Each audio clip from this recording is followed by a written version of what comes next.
Hello everybody, I'd like to welcome you to this little holiday video I put together for you. I made some candy canes. These are like lifelike and they look really good. They're just gorgeous. Also, they glow in the dark. I couldn't light them all up at once, but I got one going for you good with this little flashlight. And they're really cool. I'm going to show you how I made them in this video. Before we get started with this tutorial, if this video has helped you any, or if you find yourself enjoying it in general, would you mind liking the video? Liking the video really helps it get out there to people who hasn't discovered the channel yet. And it helps the channel grow in general. And I'd really appreciate any kind of support like that. Also, drop me a comment and let me know what you think about the video. Or just say hi. At any rate, let's get started. To make these candy canes, I'm going to be using this scrap clay, Primo White, Primo Cadmium Red Hue. And to make things interesting, I'm going to be using Sculpey 3's Glow in the Dark. I want to keep this extremely simple. I want this to be fun and easy to follow. This right here, this is mixed clay. It's mainly Sculpey Original, which is the cheaper stuff. It's $5 a pound. It's got some red mixed into it. I don't know the exact proportions and stuff. This is very old. I think it's left over from when I did the Pixel Cane video. The little pixel hearts. This is going to be used as the core. I'm not going to be using all of this, just a good chunk. And what I'm going to do is I'm going to mix this up, get it conditioned, and roll it out into a nice good log or cylinder. And I'm going to start it off rather long to make reducing it a little easier. And this is conveniently already a nice candy cane color, in my opinion. So this is really working for me already. Now I'm just going to take some white, some cadmium red hue, and then the glow in the dark, and roll out some tiny snakes. But I'm going to start with white because you want to start with your lighter colors first to keep them from getting dirty. Okay, now I'm going to roll it out into a tiny snake. You could probably use a clay extruding tool. The only thing with that is you'll have to clean the cylinder out and everything as you change the color, so it kind of takes a lot of time. This right here is not so bad. Just doing it like this. This is getting a little too long to manage, so I'm just going to cut it in half.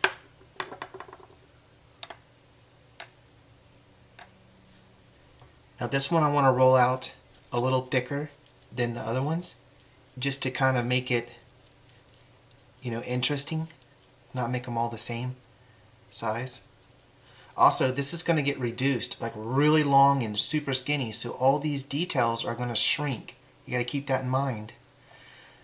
If you start off making everything really teeny from the start, it may not look like you're thinking when it's done. Definitely gonna go wash my hands again. Okay, as you can see, I got both the other colors rolled out in the same manner, 2 skinny ones and 1 thicker one. It's this part of the process that will really determine what this is gonna look like, and here's where a lot of diversity can happen.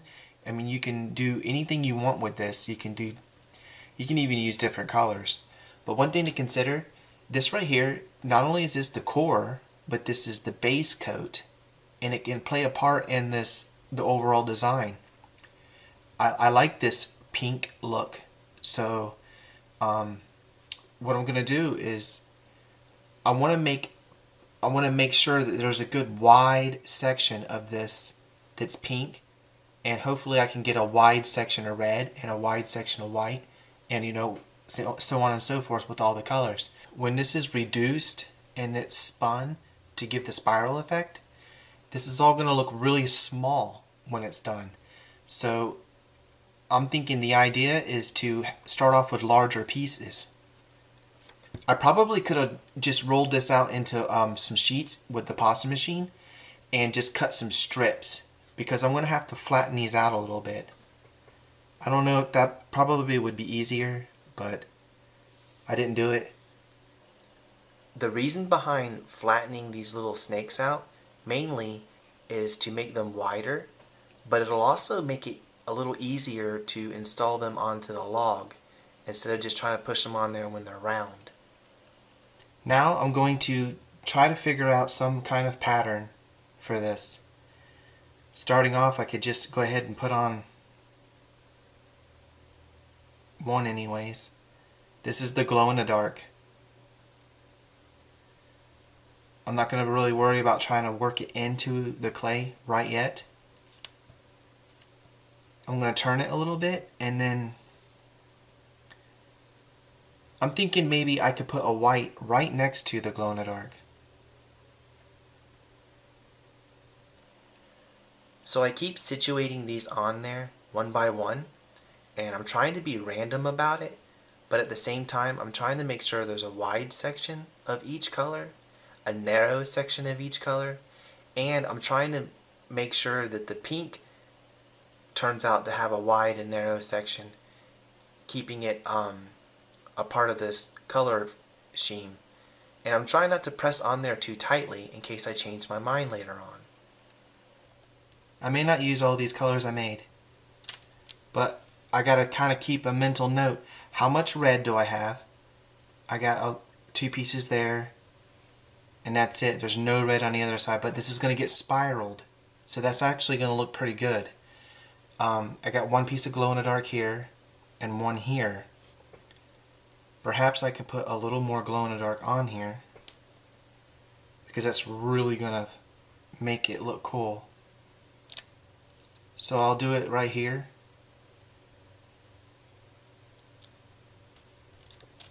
And I just wanted to mention that I'm totally guessing all this. I have no idea how it's going to turn out. This is for our Christmas tree. It's for us.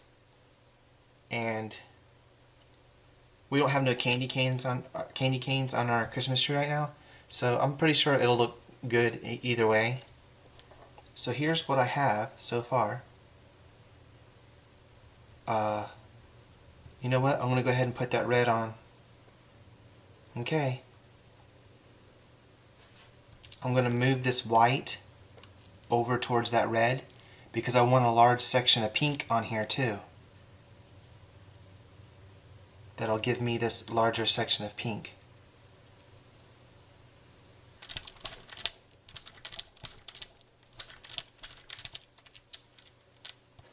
To make this longer, I'm pressing down on it with my hands while I'm pulling outwards and just rolling it back and forth.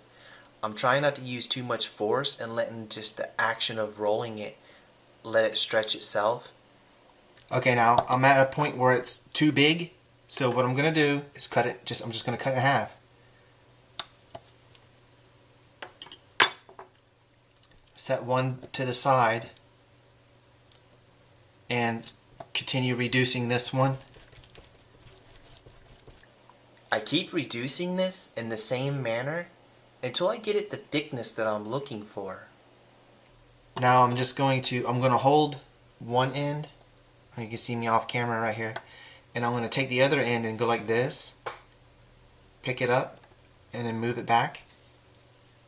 See how it's starting to spiral? This is cool. Trying to pay attention to it to where it doesn't do it too much in one spot. Like it started going really crazy right there. Okay, I'm really liking that. So I'm going to start cutting lengths of it. After getting that first piece of clay done, it wasn't hard to do the rest because I got me a little method going on here. I basically continue to reduce all the remaining clay to the same thickness or close to it, and then I spin them and I cut them, you know, to the same length as I did on that first one, using that first piece of clay as a template. It was pretty easy. It took a little bit of time and patience, but in the end it turned out really good. Okay, I wound up getting 20 of these made, which is, I got more here than I thought I was going to get. This is a piece of marble that I bought. I plan on doing a lot of flat tribal art that I can do on the walls and stuff. So I'm pretty sure that I can bake this in the oven. So I'm just going to bake this. I'm going to get everything set up right here and just put this whole thing in the oven, which is what I intended for it in the first place. I'm going to use a polymer clay bottle maybe as a guide and wrap these around it like that, right there. Make sure my cane's straight, this part. And then I just continued using this process for the rest of the pieces of clay. I paid special attention to how the spiral looks as I was wrapping them around that little bottle. I noticed it sometimes they need a little extra twist on either end, but I just made sure it looked right before I moved on to new pieces, and I got them all done. But anyhow, this is pretty much it for this video. I really appreciate y'all for checking it out and taking the time to watch this. And sorry for posting a Christmas video so late, but my inspiration came late, and I couldn't help that. But it's better late than never. Anyhow, I really appreciate you being a part of this. Don't forget to like the video and drop me a comment. Let me know what you think about this. Thank you so much for watching this. And until next time, I'll see you here again soon.